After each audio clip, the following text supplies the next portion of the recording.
है, सही बात यानी 21 भी है, 23 भी है, 25 भी है, लेकिन 27 को इतनी अहमियत क्यों है? तो इसके हमें कुछ ऐसे कराइन मिलते हैं जिनसे हमें ये मालूम होता है कि यही रात दर हकीकत शब कदर हो सकती है। मुमकिन है शब कदर। जी। अब्दुल्ला इब्न अब्बास रदी अल्लाह ताला अन्हु फरमाते हैं, गौर करो कि अल्लाह को 7 का अदद कितना पसंद है कि अल्लाह ने 7 आसमान बनाए हैं, 7 ज़मीनें बनाई हैं, तवाफ के 7 चक्कर हैं, आज़ाए सुजूद नमाज के अंदर जिन आज़ा पे सजदा किया जाता है वो 7 है, और रमज़ान का आखिरी अशरा उसकी जो 27वीं यानी जो 7वीं रात आएगी वो 27वीं बनती है, इसीलिए 27वीं रात शब कदर है। इसी तरह उलमा इकराम फरमाते हैं कि हम कुरान में अगर गौर करते हैं तो अल्लाह तबारक व तआला ने लैलतुल कद्र का लफ्ज़ इस्तेमाल किया है। ये लफ्ज़ कितनी दफ़ा इस्तेमाल हुआ? जब आप इसकी तिलावत करेंगे तो 3 मरतबा ये लफ्ज़ आया है। सही। और लैलतुल कद्र के जो अल्फाज बनते हैं वो बनते हैं 9 बनते हैं। सही। जब आप 9 को तकसीम करते हैं 3 से तो हासिल आता है 27 आता है। तो मालूम होता है कि 27वीं शब कदर हो सकती है। और बाज़ हमारे बुजुर्गान दीन तो यहाँ तक कह गए कि अल्लाह की कसम, रब्बे काबा की कसम, 27वीं शब ही शब कदर हो सकती है। क्या तो मालूम हुआ कि इस रात का एहतमाम करने की हमें ज़्यादा जो है हुक्म दिया गया है। अगर हम इस रात को गफलत में गुजार दें तो देखें जो चीज़ अपने मकसद से हट जाती है वो ज़ाया हो जाती है। सही बात, सही बात। जिस चीज़ को जिस मकसद के तहत आपने बनाया है आप उसको उसमें इस्तेमाल करेंगे तो आपको आकिल भी कहा जाएगा और उस चीज़ का मसरफ भी दुरुस्त होगा। ठीक। हमने पाकिस्तान को हासिल किया इस्लामी अहकाम, इस्लामी हुकूमत नाफिज करने के लिए। अब हमने यहाँ पर क्या करा वो आप और मैं बेहतर जानते हैं। देखिए एक मिसाल देता हूँ। इस मिसाल को हम एक ब्रेक हमें लेना है माजरत के साथ, ब्रेक का कहा जा रहा है, तो एक ब्रेक ले लेते हैं और ब्रेक के बाद आपको फिर ज्वाइन करेंगे क़याम रमज़ान में।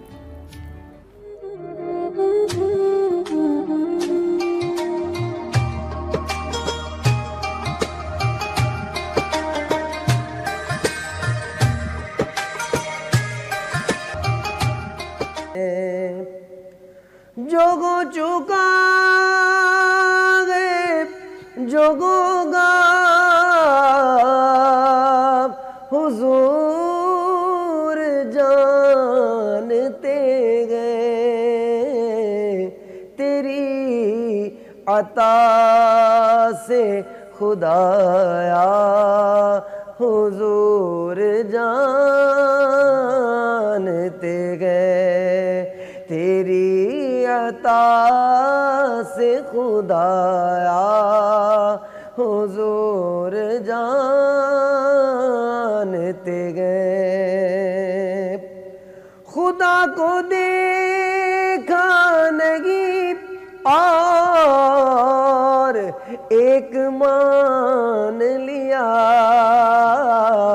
तुझे भी कहना पड़ेगा हुजूर जानते गए। इसीलिए तो सुलाया गए अपने पहलू में, इसीलिए तो सुलाया गए अपने पहलू में कि यार हार का रुतबा हुजूर जानते गए। नबी का फैसला ना मान कर वो जान से गया, मिजाज उमर का है कैसा हुजूर जानते गए। वो गे पे करो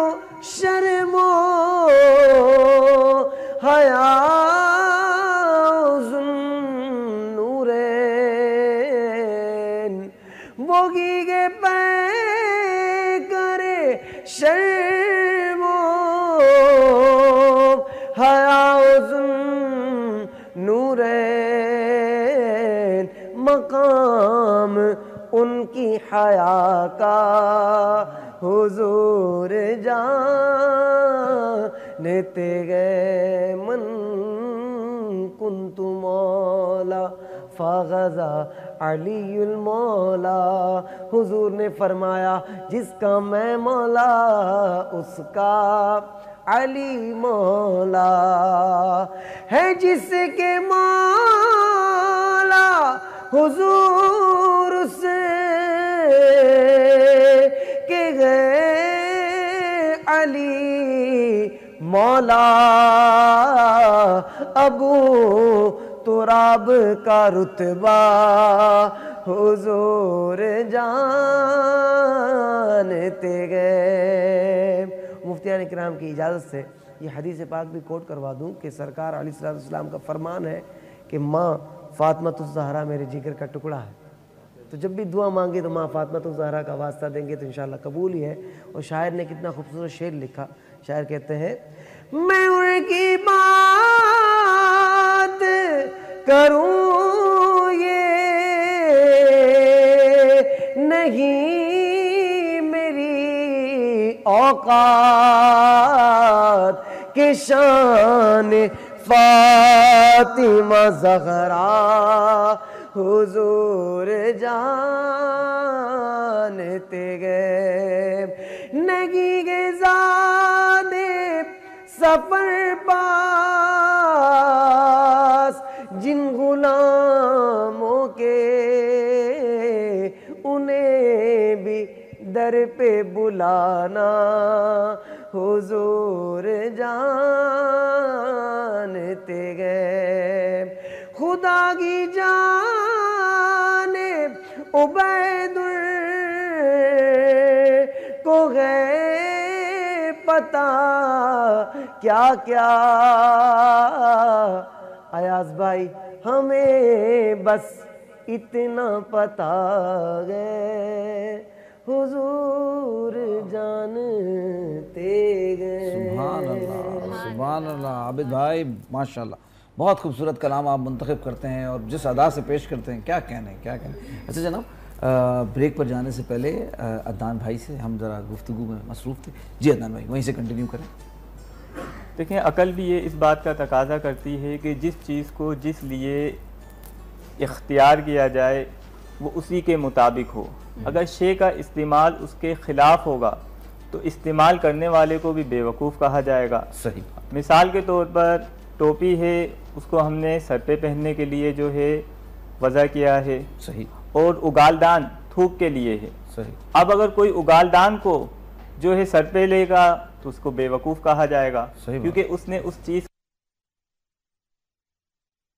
इसी तरह जिस चीज़ को जिस मकसद के तहत लिया है उसको इस्तेमाल करेंगे, उसकी लाइफ भी ज़्यादा होगी और आप उसके तकाजे को पूरा करने वाले होंगे। बिल्कुल। तो मुल्क पाकिस्तान, इसको हमने अल्लाह की हुदूद, अल्लाह के अहकाम को नाफिज करने के लिए लिया।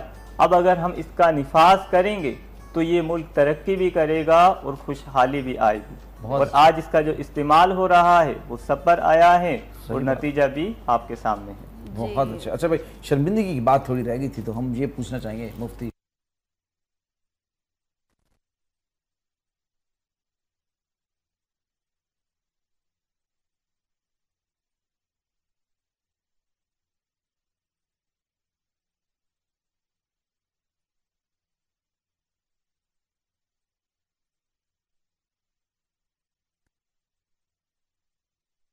मिजाज इतने सख्त हो गए हैं कि हमें बुराई बुराई भी नज़र नहीं आती। और इस बात को रब ताला ने कुरान के अंदर बयान किया। देखें हर बात को हम कोशिश करते हैं कुरान हदीस से लेकर आएँ ताकि हमारे नाजरीन को पता चले कि जिस दीन को हम फॉलो कर रहे हैं वो सब कुछ तो 1400 साल पहले बता के चला गया। आज हम मॉडर्नाइजेशन के नाम पर वेस्टर्न वर्ल्ड को जो फॉलो कर रहे हैं तो इसका मतलब हम बेवकूफ़ी की इंतहा पर हैं। असल काम तो ये था कि उस दीन को फॉलो करें जो अल्लाह और उसके नबी ने पसंद कर कर हम तक मुंतकिल किया। रब ताला ने कुरान के अंदर बयान किया अफ़मन ज़ुय्यिन लहू सूअ अमलिही फ़रअहू हसना, कि जिसके लिए शैतान उसके बुरे अमाल को अच्छी तरह सजा देता है वो समझता है कि यही सबसे अच्छा अमल है। तो आज हमारे मामलात भी इसी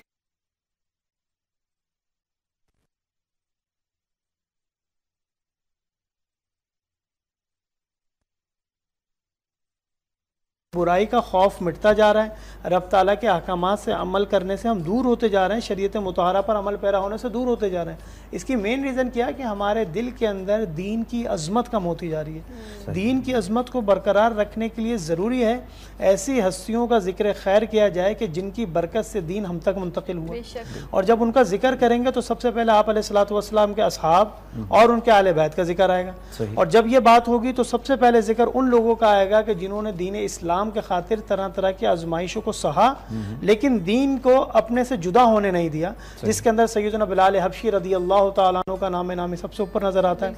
इसी तरीके से हज़रत मुसअब बिन उमैर रदी अल्लाह अन्हु का, हज़रत अम्मार बिन यसार रदी अल्लाह अन्हु का, और ख़वातीन में तो देखें तो हज़रत सुमैया रदी अल्लाह अन्हा जो इस्लाम की पहली शहीदा खातून है।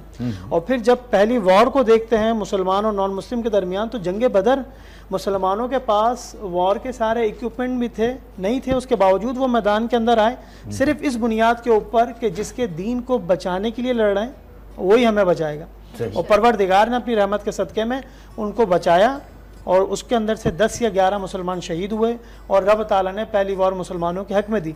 तो आहिस्ता आहिस्ता रब ताला ने आप अलैहिस्सलातु वस्सलाम की मदनी ज़िंदगी के अंदर सारे वो पैराए दिखा दिए कि जो मामलात मक्की ज़िंदगी में नहीं हुए थे। और दूसरी बात यह कि जब अगर इंसान किसी बुराई को कर लेता है तो उसको चाहिए कि अपने सर को रब की बारगाह में झुकाए और उस बुराई से तौबा करें।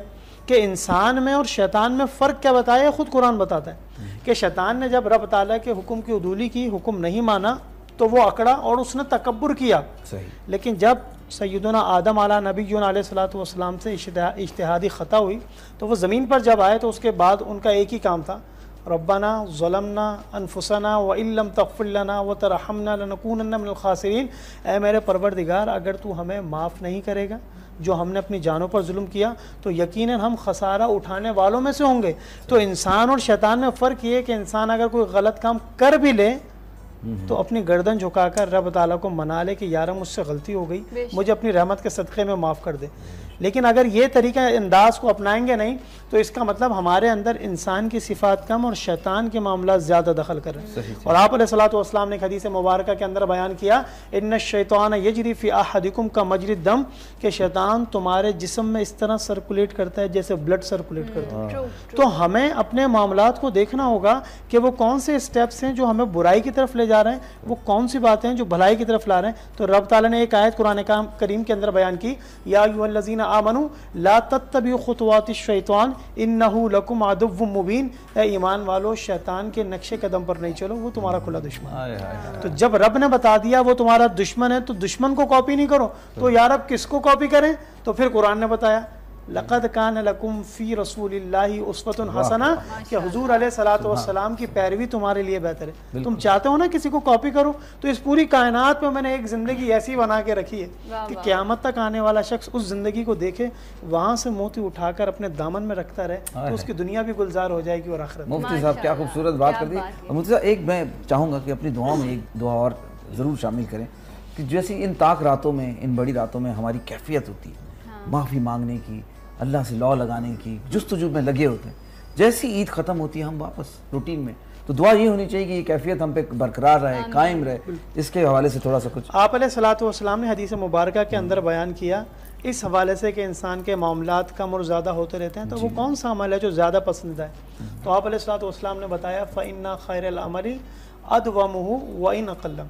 आप अलैहिस्सलातु वस्सलाम ने बताया कि तुम अपने नेक अमाल पर मवाज़बत इख्तियार करो अगरचे वो कम क्यों ना हो। सही। अगर तुम 2 रकात नफिल तमाम फ़राइज़, वाजिबात और सुनन के अदाई के बाद 2 रकात नफिल हर रात पढ़ते हो, तो सिर्फ वो 2 रकात तुम्हारे लिए बहुत बेहतर है अगर तुम उसको कंटिन्यू अदा करते रहो। ठीक, तुम्हारा अमल कलील हो, इखलास के साथ हो और कंटिन्यू हो, उस पर मवाज़बत हो, इस्तकामत हो, भी प्योरिटी आ गई। हाँ, ये रब ताला को पसंद है, बजाय इसके कि बस एक रात आपने 1000 रकात नफिल पढ़ ली और बाकी सारी जिंदगी आप नमाज को भूल गए।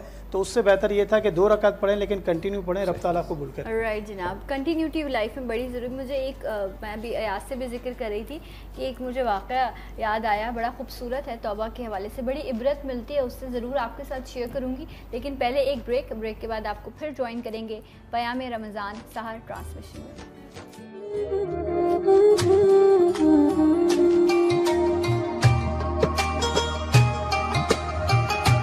का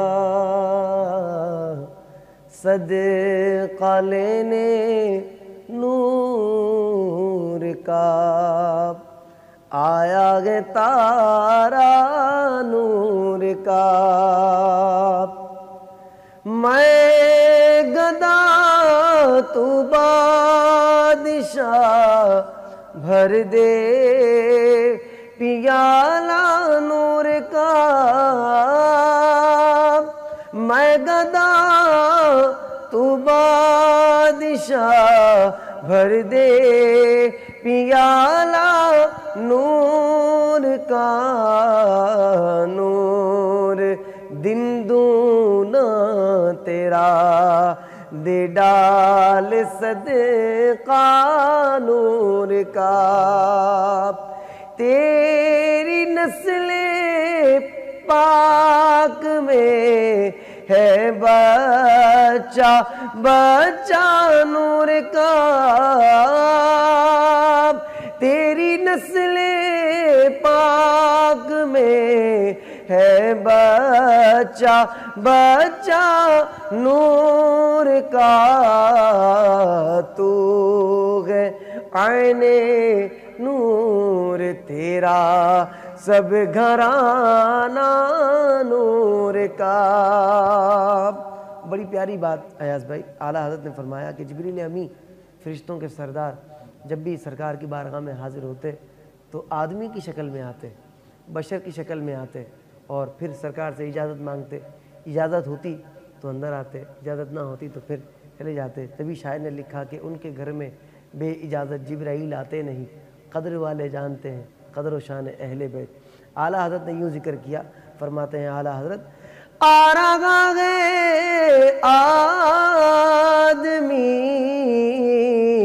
बनकर फिरिश्ता नूर का। आरा गए आदमी बनकर फिरिश्ता नूर का। पड़ गया है तायरे सिदरा को चस्का नूर का। पड़ गया है तायरे सिदरा को चस्का नूर का। और कुछ लोग कहते हैं हुजूर हम जैसे हैं, हम जैसे हैं। मैं दुनियावी इसकी मिसाल देता हूँ, भाई के यहाँ बेटा हो तो फ़ोन आ जाता है भाई को कि भाई बेटा हुआ है। अब बशर का बेटा है, मट्टी से बना है तो खेलेगा प्लास्टिक से। बशर की बेटी है, मट्टी से बनी है, खेलेगी प्लास्टिक से। पर मेरे आका तो नूर के बने हैं, और मेरे आका का खिलौना क्या है? इमाम फरमाते हैं कि खेलते गए चांद से, खेलते गए चांद से बचपन में आका इसलिए क्यों कि ये सरापा नूर है, वो है खिलौना नूर का। ये सरापा नूर है, वो है खिलौना नूर का। ए रज़ा ये अहमदे नूरी का फैज़े नूर है। हो गई मेरी गज़ल बढ़कर कसीदा नूर का। आबिद भाई अल्लाह आपको खुश रखे। कलाम का इंतखाब इतना खूबसूरत, और उसके बाद जो आप समझाते हैं तो उसका क्या कहते हैं मज़ा दुबाला हो जाता है। वाह वाह, बहुत ही अच्छा। मुझे वैसे अयाज भाई यूँ एक बात है कि लोग, मैं अक्सर महफिलें पढ़ता हूँ, रोज़ मेरी महफिलें होती हैं, तो चंद लोग ऐसे होते हैं जो ये कहते हैं कि भाई आला हज़रत के कलाम बड़े मुश्किल होते हैं, अच्छा समझ नहीं आते। बिल्कुल सही कहते हैं, मुश्किल भी है और समझ में नहीं आते। लेकिन अगर कोई मेरे पास आ जाता है ना, तो मैं उसे ये कहता हूँ कि भाई जिस दिन आपको आला हज़रत के कलाम समझ आ गए ना, फिर कुछ और समझ नहीं आएगा। वाह वाह वाह, ये कमाल है आला हज़रत का। उन्होंने इश्क में डूब कर लिखे, सरकार अलैहिस्सलाम के हर औसाफ पर आला हज़रत ने कलाम लिखा। अल्हम्दुलिल्लाह रब्बिल आलमीन। और ऐड कर दिया यहाँ पर इस शेर के साथ, आला हज़रत ने लिखा कि सरवर कहूँ कि मालिक मौला कहूँ तुझे, बाग़े खलील का गुले ज़ेबा कहूँ तुझे, कह लेगी सब कुछ उनके सना खां की खामोशी, चुप हो रहा हूँ कह के मैं क्या क्या कहूँ तुझे। क्या बात है आबिद, लेकिन रज़ा ने खत्म सुखन इस पे कर दिया, खालिक का बंदा खल्क का आका कहूँ तुझे। सुभान अल्लाह, सुभान अल्लाह। कमाल है। जी जमाल भाई आप कि इमाम अहले सुन्नत तो वो हस्ती हैं कि जिनको मिरास के अंदर ही हुजूर का इश्क मिला है, वाह वाह वाह। कि वो नस्ल दर नस्ल हुजूर का इश्क मिला, और ये अल्लाह ताला अपने नेक बंदों को ही देता है। और इमाम अहले सुन्नत के जहाँ दीगर कमालात हैं, उसमें से एक कमाल आप अलैहिस्सलातु वस्सलाम का इश्क और हुजूर अलैहिस्सलातु वस्सलाम के इश्क में डूबे हुए जो उन्होंने कलाम लिखे हैं, जिसकी एक मिसाल अभी हज़रत ने अभी पढ़ के सुनाई है। तो मतलब उन्होंने बात तमाम कर दी कि आप अलैहिस्सलातु वस्सलाम के चहीता लोगों में उनका नाम भी, और उनके कलाम के अंदर इतनी आप अलैहिस्सलातु वस्सलाम से मोहब्बत और चाशनी कि जो एक दफ़ा पढ़ ले और उसको समझ आ जाए तो मैं समझता हूँ वो किसी और कलाम की तरफ बढ़ेगा। बात भाई की बिल्कुल सही थी कि किसी और बिल्कुल कलाम उनको भाता नहीं पर। बहुत अच्छा अदान भाई, इस हवाले से आप क्या कहेंगे? कलाम आला हज़रत, अब अगर हदाई के बख्शिश यानी कि जो कलाम आबिद साहब ने पढ़ा माशाल्लाह से, जिसके हवाले से मुफ्ती साहब ने भी निशानदेही की, हदाई के बख्शिश अगर आप उस किताब को देखेंगे, दर हकीकत एक किताबचा है, यानी कि जिसकी ज़ख़ामत होगी और जिसके सफ़हात होंगे बामुश्किल 150 होंगे, लेकिन जब उसकी शुरुआत देखते हैं, उसकी तफसील देखते हैं, तो शुरुआत लिखने वालों ने उसके ऊपर 12-12, 15-15 जिल्दें लिख दी हैं। यानी आपके कलाम को, और आपका जो कलाम नज़र आता है वो किसी न किसी हदीस की जानिब इशारा कर रहा होता है। जैसा कि अभी इन्होंने कलाम पढ़ा आबिद साहब ने कि आला हज़रत के खिलौने के एतबार से, सही, तो हज़रत अब्दुल्ला इब्न अब्बास रज़ी अल्लाह ताला अन्हु की रिवायत में है कि आप फरमाते हैं कि या रसूल अल्लाह सल्लल्लाहु अलैहि वसल्लम, मैं बचपन में देखता था कि आप उंगली से इशारा किया करते थे, तो किस समत आपका इशारा होता था? तो आप फरमाते हैं, ए चचा जान, जब मैं पंगोहे में होता था और उंगलियों से इशारा करता था तो उस इशारे से चांद चल रहा होता था। इमाम अहले सुन्नत से मुतालिक खुद उनके उस्ताद मोहतरम उनसे कहते हैं कि मुल्क सुखन की शाही तुमको रजा मुसल्लम, जिस सिमत आ गए हो सिक्के बिठा दिए कि रजा तुम ऐसा कमाल लिखते हो कि इस मैदान में तुम एक ही शहजादे नजर आते हो, वाह वाह, और इस सल्तनत में तुम एक ही सरदार नजर आते हो, और जिस चीज पर तुमने लिखा उसको तमाम कर दिया। वाह, वाह, ये इमाम अहले सुन्नत की पहचान। सर को इस हवाले से कुछ और कलाम अगर आपको याद हो तो? आला हज़रत की शान में ही सुना देता हूँ, बड़ा कमाल लिखा शायर ने। फरमाते हैं, जलवा नूर गए के सरापा रजा का गए, जलवा नूर गए के